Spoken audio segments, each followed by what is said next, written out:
So, you know, as I've said before, maths, there's an awful lot of the hokey-cokey in maths, isn't it? We teach you to do something, like find e to the x, but then we teach you the opposite, ln x. Squaring, square rooting. You know, back in the early days, adding, subtracting. So maths is full of inverses, and we are used to using the inverse trig functions. We've used them already today. So we had an equation a moment ago that said cos of something equals a fifth. So we did shift cos of a fifth to find out what angle had that cos. So what we were doing there was we were saying, okay, at some point we've taken cos x, we've put an angle in and got a value out. What I now want to say is, right, I've got the value. What do I need, what was the original angle that gave me that value for cos? That's what we were just doing when we did shift cos. One of the confusing things is that actually, although on the calculator it would appear like this, it's actually got a name. And the name is arc cos. I have absolutely no idea the history of that, but so this is our original function. So let's say this is f of x is equal to cos x, and this is our inverse function. And we need to understand the implications of the numbers that we're allowed to put into cos and the numbers that are going to come out, because that affects the numbers we're allowed to put into the inverse function and the numbers that come out. You may remember when we did inverse functions in general, that the range of the original function gives you the domain of the inverse function, and the range of the inverse function is the same as the domain of the original function. And that's because, you know, you can't get any numbers out of the inverse function that you couldn't have first put into the original function. And there's an extra complication because the graph of cos x, which looks like this, is not a 1-1 function. So there are lots of different values of x that give you a particular value of y.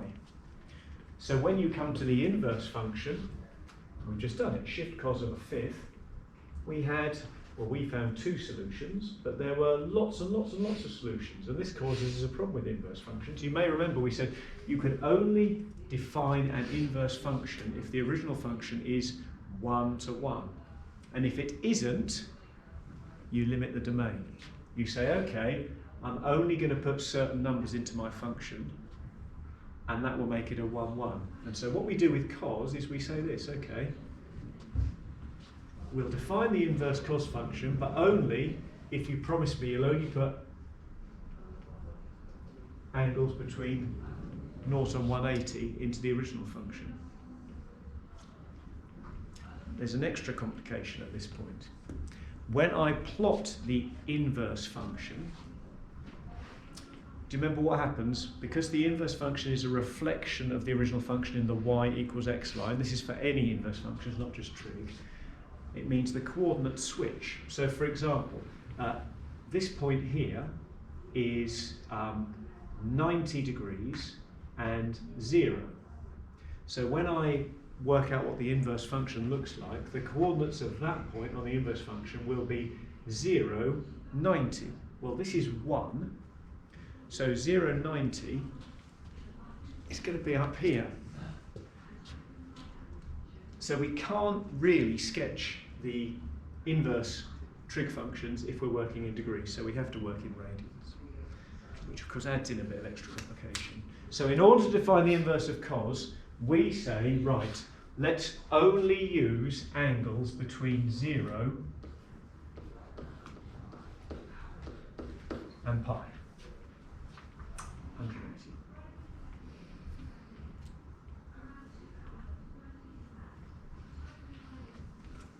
And that makes it a 1-1 function. So we can now define the inverse. And we're used to this, aren't we? When you do shift cos of a value, you never get an answer that's bigger than 180. There are other answers that we have to work out, but the calculator always gives you the answer that's closest to 0. The numbers that come out of the cos function are always between 1 and -1, aren't they? So the range of that function is that it's always between -1 and 1. And that means the numbers we're allowed to put into the inverse function are between -1 and 1. We know that. We can't do shift cos of 3. It's invalid, isn't it? And that's why sometimes when we're dealing with solving trig equations, we get those solutions that are invalid, which is great news. It means less work. And what values are we going to get out? Well, it's going to be the same as the numbers that we put in. So the range of the inverse function is, we're only going to get angles out between 0 and pi, 0 to 180 degrees.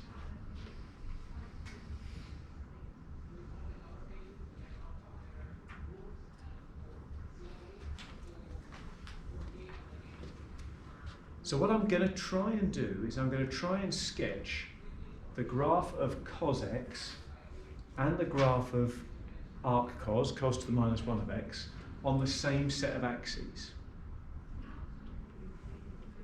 Actually, I'm going to let my calculator do it for me. So to plot the graph of cos x, I need my x values to go from 0 to pi. Right, done that, that's brilliant. And I need my y-axis to go from -1 to 1. Brilliant, okay, so that's 1 and that's -1. And this is pi, which remember pi is about 3. Now, for the inverse cos function, I need to be able to put numbers between -1 and 1 in. Ah, right, okay, so that means my x values need to go, that's about 3, remember. That's about 1.5 pi over 2, so 1 will be about here. And -1 will be about here. And the numbers that are going to come out, they're between 0 and pi. So my y-axis needs to actually go up as far as pi, which is about 3. So let's do this on our calculator. So let's firstly, before we do anything, make sure we're in radians. So before I get into graph mode, I'm going to do shift setup and go to angle and put into radians. You can do that within graph mode. It's on the second. When you do shift setup, you get a different selection of options, but it's there. Right. So I'm now going to go into graph mode. Oh, no battery.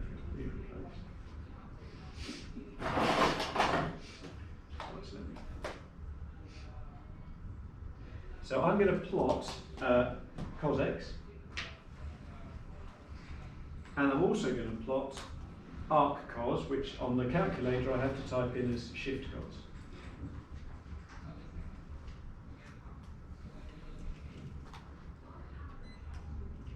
And before I plot it, I'm going to set up my axes. So I'm going to do that by doing shift V window. That allows you to get to the V window thing without being on the graph page.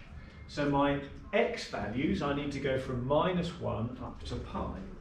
So I'll tell you what, if I go from, I'll do that, -1 to pi, and it lets you just type in shift pi.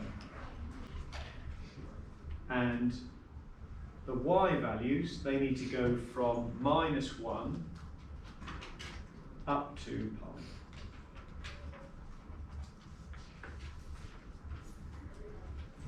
Don't fiddle with anything else, it will sort that out for me. So now I'm going to draw them.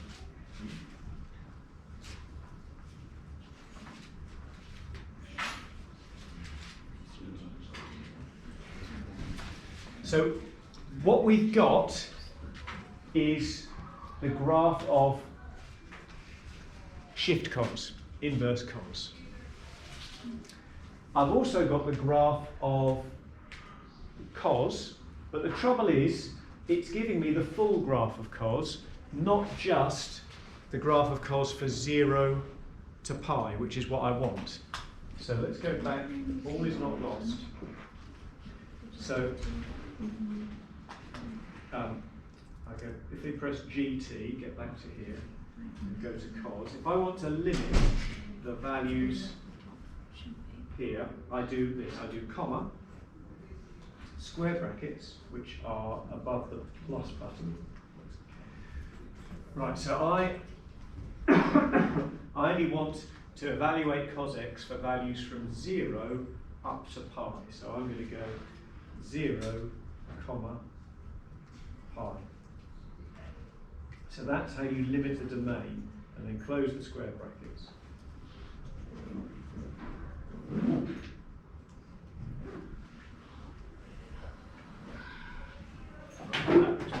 And do you remember that we said that the graph of a function and its inverse are reflections in the y equals x line? Now that doesn't look particularly well reflected, but if you go to the window and select square, and if you use the y-axis as the reference, and draw that again, that looks a little bit better. Looks more like a reflection in the x and the y-axis. Sorry, in the y equals x line.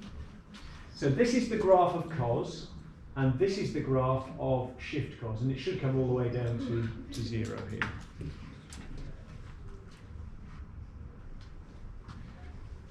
So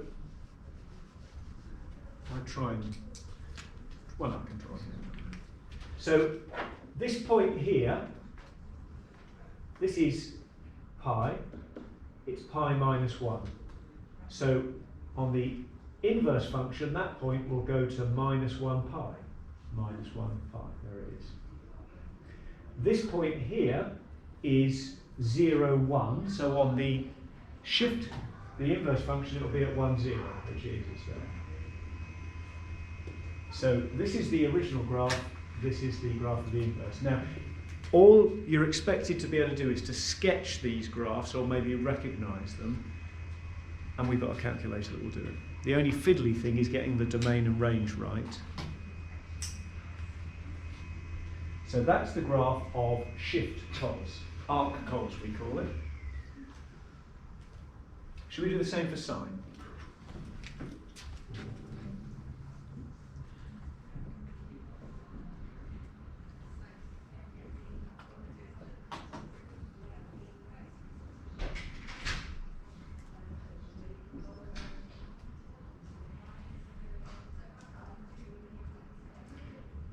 I would call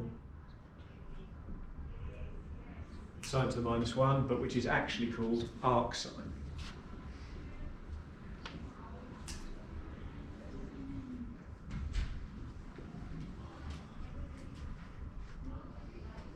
A-R-C-S-I-N, arc sine.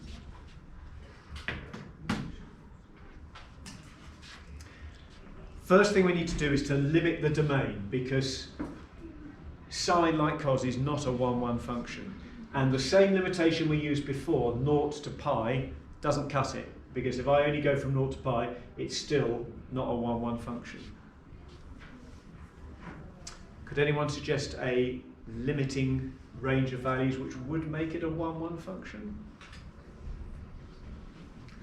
What do you reckon, James? We went from 0 to pi before, but that doesn't work for sine. So how could I restrict the x value so it is a 1-1 function, but still get as much of the function in as possible?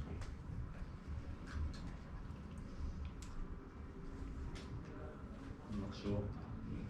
Is it like a half pi, like 90 degrees? We certainly need to stop there, don't we? We need to stop there. And we can go back as far as here. Yeah. So we can actually just consider, and you'll be used to this already with sine, you probably weren't aware of it, but if you do shift sine, you only ever get answers between minus 90 and plus 90. You then have to work out the other solutions, but that's what the calculator is doing. So the only numbers we're putting in to our sine function are numbers between pi over to minus pi over 2 and pi over 2. Numbers coming out are still minus 1 to 1. So you never have to touch the inverse when the drawing. Well, we still need to. I still did do shift sine, didn't I? Shift cos a moment ago. Yeah, you don't need to do brackets or anything. No. So the numbers that I'm putting in to the inverse function, well, that's as always, that's going to be between minus 1 and 1. And the numbers that are going to come out will be the same as the numbers that I put in.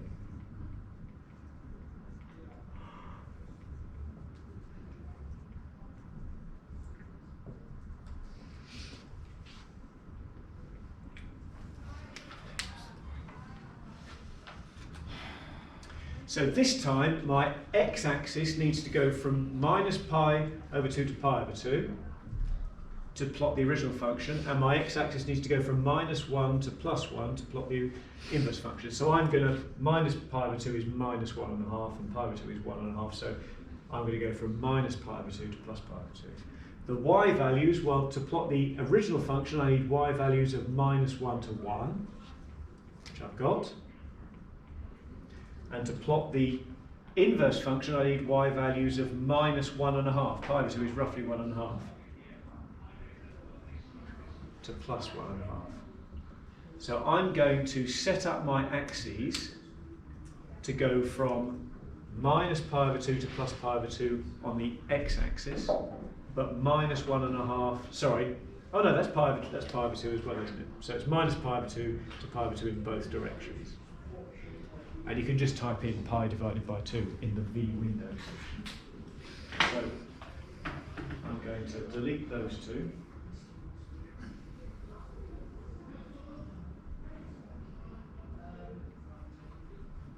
So I'm going to sketch sine x, comma, I'm going to limit the domain to between minus pi over 2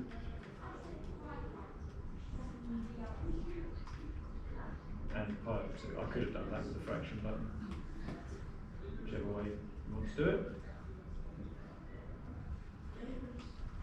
So that's the sine function.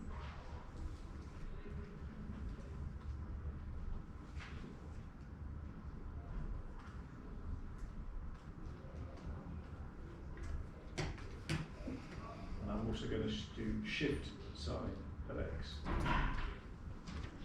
Don't need to define the domain and range of that. That's done within the calculator. Then I'm going to go to Shift V window and set up my axes so they go from minus pi over 2 to plus pi over 2 on the x and the y axis.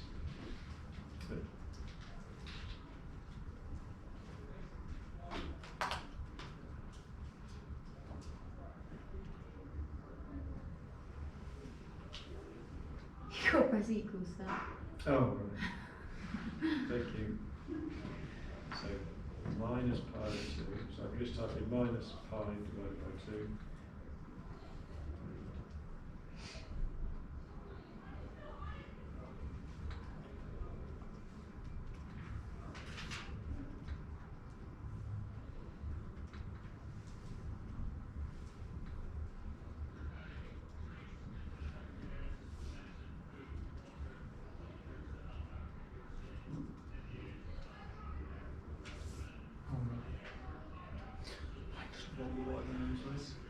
Sorry? So I've gone from minus pi over 2 to plus pi over 2 in x and y. Okay. So, and then if I square up my axes, because that looks a little bit funny, square it up using the y-axis as the base. So the red line is the inverse sine function, arc sine.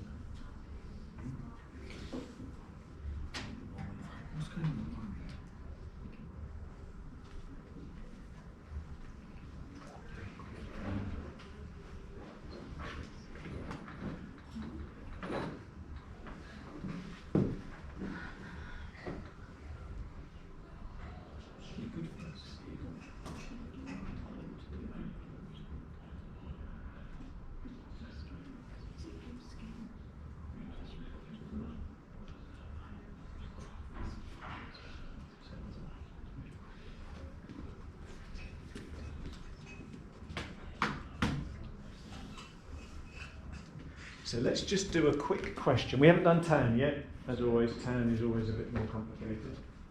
We're on page 191.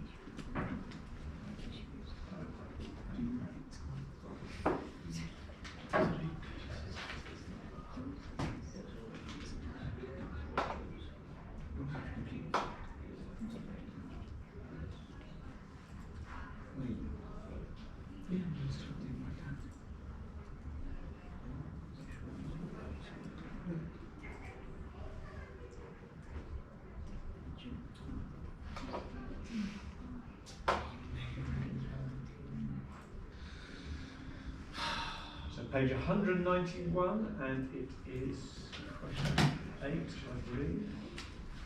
Sorry, no, that's not right. 61, sorry, 161.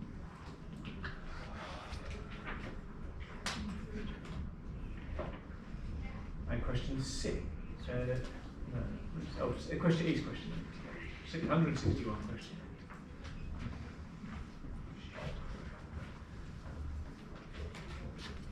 So it's something really wrong with my calculator. Okay. That's it.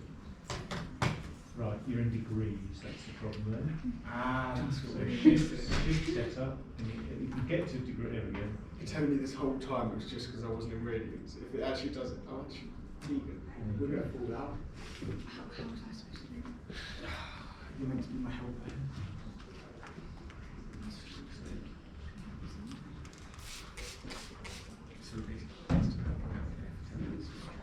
Now, this question starts by saying, sketch the graph of f of x, and it uses this really annoying notation which just does my head in, so I'm just going to use f of x and in a minute g of x. But the function f of x is arc sine of x, so that's shift sine, and we've just sketched it, so you know it's not a problem. But in an exam situation, what I would do is I would quickly knock this up just to get a quick picture in my mind of the scale on the axes, and then I would use my calculator to sketch it. And I'm only after the inverse sine function. So that's the first part, and then the range of f, well, I've already worked that out because I've already done that.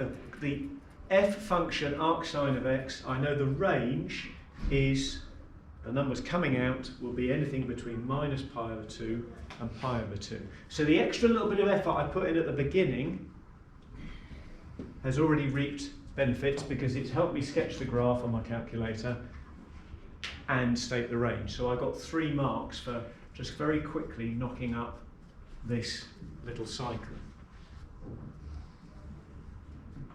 So we've got that sketch on our calculator which we can transfer into our answer.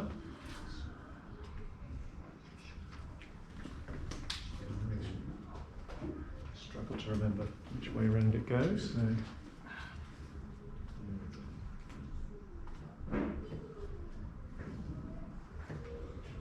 And so it's going to 1 and minus 1 and pi over 2 and minus pi over 2.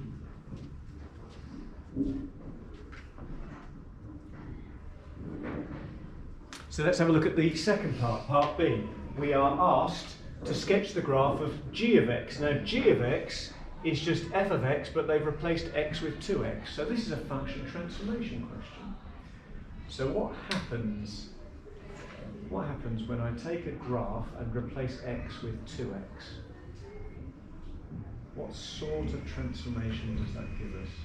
It like halves of the x values. So it's a squeeze, isn't it? Yeah, it's a squeeze. So if I plot not arc sine of x, but arc sine of 2x, that's just going to give me that same graph, but squeezed in by a scale factor of 1/2. So it will look like this.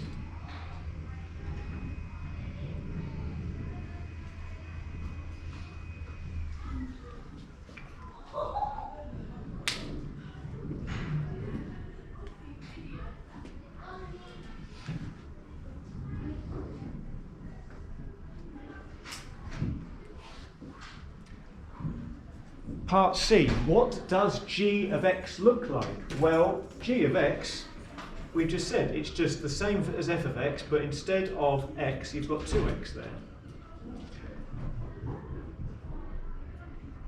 And the domain, well, we know from the graph, the domain, remember, is what x values you can put in. The domain of that function is we're putting in anything between minus 1/2 and plus 1/2, because it's the original function squeezed in. And again, I was able to do that really easily because I put the effort in at the beginning doing that little cycle. So, we'll do part D tomorrow. And then You're not understanding.